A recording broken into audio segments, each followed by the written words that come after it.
they say.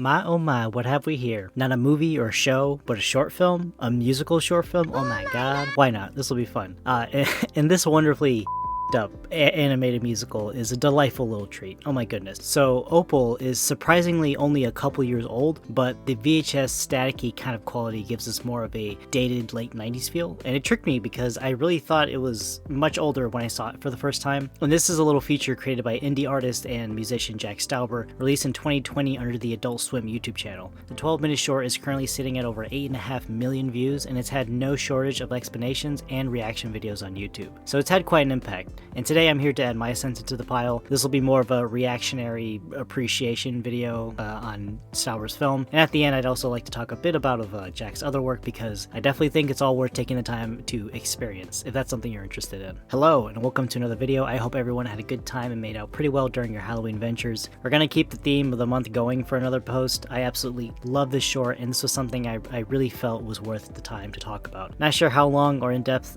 this will turn out. This is my first official review on a short film, I guess, an area which I'm not quite as well versed compared to feature-length films, but there's always room for new grounds, right? We're good. Well, this will be fun. I'm looking forward to it. The very first point or recommendation I'm going to make right now is for everyone watching, even if you already have, go see Opal again. Me too. I'll watch it. I'll watch it with you guys. One sec. Now, see, wasn't that delightful? Don't you feel all warm and cozy now to start this video? I know I am. Alright, let's get this started. Besides the context, it is helpful to at least have seen this once to get a feel for the songs too. That's one thing I'm not willing to mess with here on YouTube, copyrighted music, man. Ugh, I just don't want the headache. Unless it's from the library, I'm not even putting a single second of copyrighted music on a video if I can help it. But for this discussion, I will be talking about each of the musical numbers, their significance and relevance on Opal's life and the overarching theme of the short. So watch it once. I'll put a link down. Guarantee you won't just see it once if it's your first time, because this is a banger through and through. Before anything, we really gotta talk about that art style, dude. Holy shit, is this something. I'm glad stop motion has made a resurgence in the past few years, even if it's faked like in the Lego movie. The stop motion style is just very aesthetically pleasing to look at. It's the same phenomena with manga work. You know how they say the average reader only stays on a page for maybe less than a second or two? That's how it feels with stop motion. The obscene amount of attention, discipline, and time it takes just to make a few seconds of footage look seamless is insane. I don't know how you guys do it. Now, I grew up with a fair amount of stop motion in my time. I had movies and shows like Davy and Goliath, Chicken Run, Wallace and Gromit, Bob the Builder, and of course, Robot Chicken after my parents went to bed. So watching Opal with my experience with stop motion films, big difference. What I mean is, like, those shows I mentioned with their style and presentation, it looks very clean. You know, older Wallace and Gromit still had more of a handheld feel with the way the characters were modeled and the environments. In this short, in Opal, complete opposite, and it works to his benefit very well. That's the point to it. The grimy, messy look of the models, the tattered, worn-out, gloomy atmosphere of the home is almost just terrifying on its own. Without any sound, dialogue, or music, it looks like a horror movie. And considering it's within Opal's head from her perspective, it makes a lot of sense. But it's not just stop motion, there's a wide variety of neat little effects taking place. The stop motion is like the underlying art style for the short, but there's like live action motion and materials being used here as well. A wee bit of CG effects, but like circa PlayStation 1 style, like some puppetry, a bit of live action motion from some of the character movements. It's like every segment interweaves a new element of an art style into it, and that's incredible. It's a beautiful, visceral mess, but I think everything synergizes really well to keep that theme that it's going for. Alright, I was joking about it, but seriously, the story is fucked up, and I love that about it. Actually, what I love more is how it went about presenting this sad little tale for Opal. And just like anybody who uses the internet at this point, we've seen some fucked up shit, but this short disturbs me in a different way. And I think the biggest factor to that is because of its inconsistent art style. I don't know if that makes sense. This is definitely more like a psychological horror slash thriller, but it's not disturbing because of gore or just really shocking exploitative imagery. It's just the fact that you can't really know for sure what the next shot is going to be. That classic fear of the unknown sentiment, you know? Because it is pretty subtle as to what the direction of the plot is leading towards. But even once we understand that Opal is going through her house and seeing each of her family members, there's still this underlying fear for her safety, her mental state especially. Like, this is just how far off she's gone, to where she prefers escaping into the fake reality of having a normal family. And that's barely the case. She just wants to be loved and acknowledged in a positive way, like completely the opposite of how her real-life family treats her. God, where do I even begin with the music? Can I even critique this? Like, what's there even to criticize? Has the Needle Drop cover this? He totally should. Certified banger, the whole soundtrack, every song. What else is there to say? Well, just summarizing it to this, it's just fucking good, dude, isn't gonna cut it. Biggest point has got to be in the tone. I couldn't describe my first emotional reaction to this if I tried, not with one word at least. And the easy go-to would be to say that this was a roller coaster, but it wasn't that drastic. It's more like this short sets the tone pretty clearly within the first minute. Less than that, the first 30 seconds into the title screen introduces you to exactly what to expect for the rest of the short. It's both chaotic and serene. Jack Stauber's melodies are such a mix of a bunch of different emotions. It's like happy, eerie, cheerful, and somehow also like listening to a falling piano at the same time. It's kooky. I love it. I love the beautiful chaos of this music. A simple 4-line little song. I know I'm not the only one who noticed this, but I think it's neat that the first 3 lines here are a haiku. Look, see? 575. I just thought that was cute. But this track is like the main setup for the entire short, and once you've seen it, the lyrics carry a lot of weight for Opal as a character. All the songs do, of course. Opal doesn't speak. She yells, but she doesn't talk. I feel like I've made this comparison before in another example, but watching the short again for the purpose of this video gave me the sense of like a dark, twisted, small-scale version of Willy Wonka and the Chocolate Factory. But you know, this is grounded to a much darker and very serious situation for Opal. We're watching the tragic state of each of her family members and the toll that is taken on her, all the way until the end where we see the reality that Opal is turning to, escaping from the life that she's living. And the theme track, I think, is a great score to complement that tone. It's so ominous and carries a lot of weight, but it's also really comforting, sadly. The vocals sound like a choir, and in the context that song is played, for Opal, it's the happiest life she can imagine at that point in her life. And to her, it might as well be like a heaven.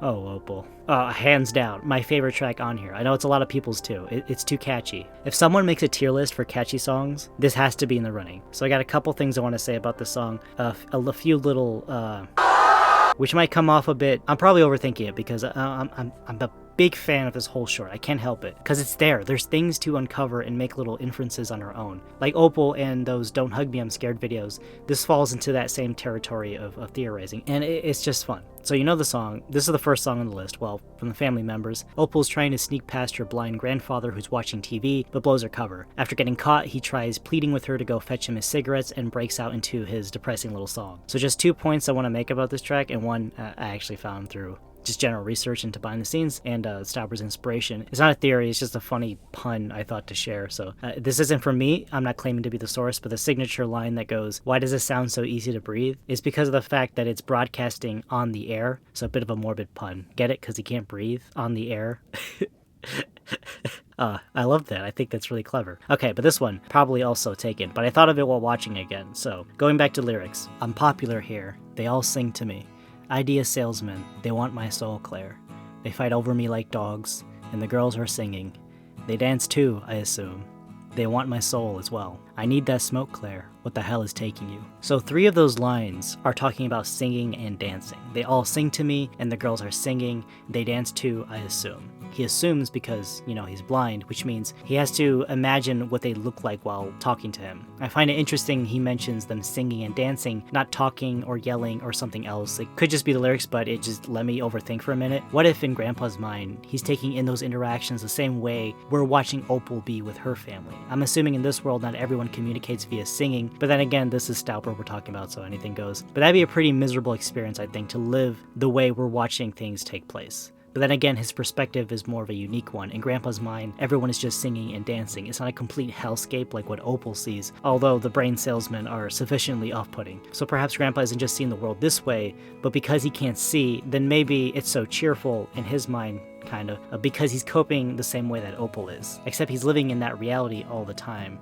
At least so long as he gets his smokes. And if you go with that theory too, imagine if he had been doing this his whole life. I don't know if he was blind from the beginning, he's always been blind, or maybe it's a symptom of his, if he has some kind of a disease, or maybe diabetes, is that maybe even that memory, or just that escapism, wasn't even that dark. I think now your grandpa is just kind of trapped in this sad nightmare of just like these people singing, dancing, laughing. and brain salesman going after him. And I think, if you just take that to the extreme, like dial up to 10, it's kind of an interesting thought. I don't know. And then there's the line, "I'm popular here," which I think adds to that idea of this happier world which Grandpa has created for himself, because Opal is also popular in her alternate reality too. Grandpa has a television and Opal has her billboard. Another one, man, these fucking depressing ass earworm songs, they stay in your head for weeks. I'm not complaining, it's great. The Mirror Man's Opal's Death definitely, for me, is the most striking song visually in this short. There's so many great screenshot moments you can get out of this, and I love the effects with the mirrors having different objects going through the frames. Really neat. Someone commented on the video about this detail right here, right there. Stop, go back, go back, no, right there, stop moving, fuck, this shot. So Opal is following the ominous wails of the curtain sheets, which is leading her back to her room / the attic, and her dad stops her along the way, digging in her a bit for trying to pass by without talking to him. And I just think that shot's really funny. It's the first and only shot, I think, of Opal where she's in the house and she's emoting something other than fear or concern. With that look, she's like fed up. You're just gonna walk by without saying hello? Boy, who you talking to? And his song, it's about a narcissist. Every line out of this guy's mouth is in service to talking about himself or putting attention on himself one way or another. And it's kind of hard to hear some of the lines during the dialogue scenes. I had to use this transcript I found on Reddit that was posted a couple years back, so I could catch what people were actually saying outside of the songs. Also, during this bit, during the dad's little monologue before the track starts, there's this really deep, almost kind of demonic sounding voice that pops up between lines. And they're all pretty telling to what the dad's condition is. I don't know where I heard this, but I think I remember hearing somewhere that mentioned that his career might be something involving dental work, which I could see that. The mirrors he uses seem similar to the ones a dentist might use, and also when he adjusts his mirrors, a lot of them seem to be fixated on his mouth, which might be an indicator too. But the creepy voice says a couple things that say quite a bit. The very first line of it is literally, "Look at me," and the second is telling him to fix one of the mirrors. And I like how the voice has this puppeteering control over him. He's suffering from this debilitating case where, we don't even know if he's aware of how bad of a state he's in, which as a narcissist, he probably doesn't. He's too self-absorbed, and he only wants Opal nearby so he can have someone listening to him. Very fun song for a depressing undertone, and also has my favorite lyrics in the entire short too. "Follow me. I'm on the brink of visual epiphany. Life is a costume away. Oh, life's a wardrobe change. So I can shift, create a rift with beauty and with grin. Blush sensation creates the foundation. God is in my skin." My God, that is just, that's so good. That is good. I love that. I'd get that tattooed on me. Would that be narcissist though? Oh, maybe I'm a narcissist. Opal's mom is... her song is the heaviest song in the collection here. And this one, I think, seems to really bother Opal on a personal level too, even more than the others. This song, I definitely need to use a transcript for. She doesn't talk as much as Mirror Man, but her monologue and her song have some sharp lines that cut really deep. You should be more considerate, honestly, but I forgive you. I forgive every single one of you. Every night. Damn. Fuck, dude. I like the way she delivers this line too. "I feel terrible for all the things. I feel terrible." It's like she was about to have a thought explaining the source to her guilt, but instead she admits to just feeling completely terrible herself. That's a very honest statement to say, and she's pretty wasted. Her thoughts are really disorganized and chaotic. Her sentences slur into one another, like she has all these things she wants to say, either on whatever specifically pushed her down this road, or talking about how miserable she is in this. It's a virtuous cycle. Which is also a nice play on words. If the first two songs were like the climax and peak of this trip, then the mother song is like the terrible crash and burn that you experience right after. In fact, this track, it barely feels like a song. There's a melody and lyrics, I know, the tone of it, because right when Opal stumbles into her room, the music shifts into more of an ambience, and I think that lends to the song's benefit. The mother is too delirious to really carry a tune to begin with, and the song being this sad, hazy, chaotic frenzy of images and memories is probably one of the most effective ways to convey her condition. It's really short, may not be the catchiest or most replayable song here, but watching it and paying attention to the lyrics, I think, really add a lot to the overall theme. And I keep saying that, but if you haven't guessed it already, it's an escapism. everyone, especially Opal, is trying to run away from what they're dealing with in the real world. For Grandpa, it's the television. Her dad, it's in the sense of validation of being recognized by other people. And for her mother, it's through pills and alcohol. In the final room, Opal's empty little space, or the attic, it's so barren and ominous. The vibe of it, to me, is something more like an attic. But this is where we see what Opal's method of escape is. Compared to the adults, this is a very sad, stark contrast in comparison. And what's even worse, I think, especially if you believe that addiction or traits like that can be passed down genetically, for Opal, this could very well be one of the many devices she'll be using as a crutch later down the road of her life to escape whatever she's going through. That's assuming the worst, of course, and I hate to think that. But the point is, right now, to say that even the name of this short film, of Opal herself, is a name which is just a burger chain from a billboard that she sees across her room. It's such a depressing twist, but it works, and I think it was really well done. This short is amazing. This 12 minutes and no fat. This is exactly as long as it needed to be, and I say that only because of its impact. I think if Stauber had the backing for a full-on feature length, there's a lot of potential there, just saying. There's nothing here that I would want taken out or added in. This to me is one of those sublime pieces. I wish I could narrow down on something that I feel would be a genuine critique, but I got nothing. What, the ugly animation? That's the style, and I think it's wonderful. The music? It fucking slaps. I'll critique that I wish it was longer. The pace? The runtime? Get the fuck out of here. Opal's amazing. 5 stars out of 5. No debate, no question in my mind. Also, incredibly grateful that this was uploaded on YouTube and I can listen and watch whenever I want. Trying to get access to short films can kind of be a hassle sometimes, so this is really appreciated. There's a lot of creative and inspiring short films on YouTube. That's something I'd like to venture into more, because I'm not super familiar with a lot of the like original content that's come on YouTube. Just a lot of the big ones, but nothing minor. Like I want to find more little Opal bubbles like this. Just these little pockets where there's like, oh my god, what is this wonderful piece of animation or film? Doesn't matter. I think it's really cool. Speaking of, I just watched Glitch Channel's new Digital Circus pilot, and gotta say, one, had no idea this was a thing, and I mean the channel in general. I love the digital pilot, and I just started watching Murder Drones. That's what I'm talking about. Okay guys, we did it, 100 subs. I'm not gonna talk about it too much here, because I have this chill kind of vlog video geared up for an actual like 100 thank you video. I just didn't think I'd reach it this week, so I'm a little off, but I had to address it. Thank you. Okay, one more bit I'm gonna add. It's not too long. I just want to talk about Jack Stauber, the guy behind Opal Short, and several others as well, which are also on YouTube if you hadn't already checked those out. There's a lot. Some of these are a little minute-long shorts to full-on mini musicals almost.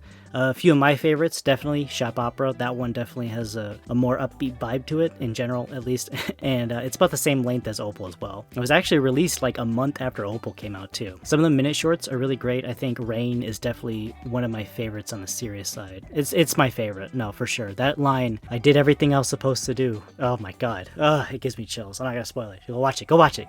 And then, oh yeah, some of the funnier ones like Trent's Halloween and PPJ are really, they're really funny. I just love Jack's stilted, awkward line deliveries. I like how he keeps, like, it seems like every take is the first take, even if he stumbles on a line. And just that small detail, deliberate or not, I think it's really funny. It's a good mix where, you know, the lines are scripted, but he's saying it in a way that feels more like a normal person would. As normal as one can be with Jack Stauber as the writer, at least. He dabbles in a little bit of everything, art, film, music, he acts in his own stuff too, and I like how so much of it feels like this is coming directly from him. I'm not saying there's no one helping him, I'm sure there's gotta be like a crew or something, but like if I just saw a new clip, and I didn't know it was from him, like say he just changed up his style or something. The way that Stauber writes and his candid, very direct way of showing conversations take place, and usually with a message too, I feel I'd be able to tell it was him. And what I'm trying to say is that there's a lot of personality and awkward charm behind his unique art. There's so much more than just style over substance. And his music, outside of the shorts, are really, really fun. I've listened to the Pop Food and Hilo album too many damn times to count. It's disgusting.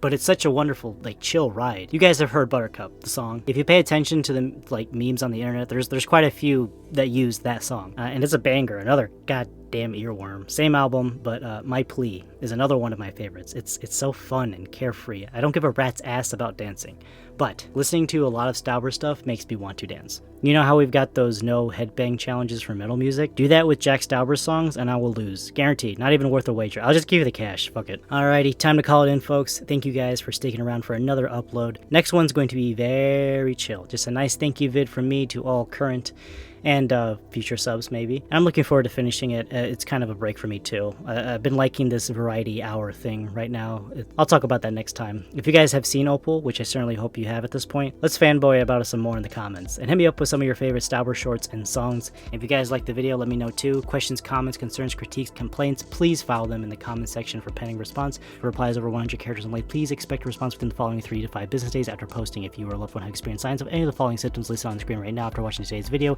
we are legally obligated to suggest you seek professional medical care at the earliest convenience. Failure to result to do so may include additional life-threatening symptoms such as that was so stupid, man. God, I had to add at least like 1 bit in, I guess. Hey.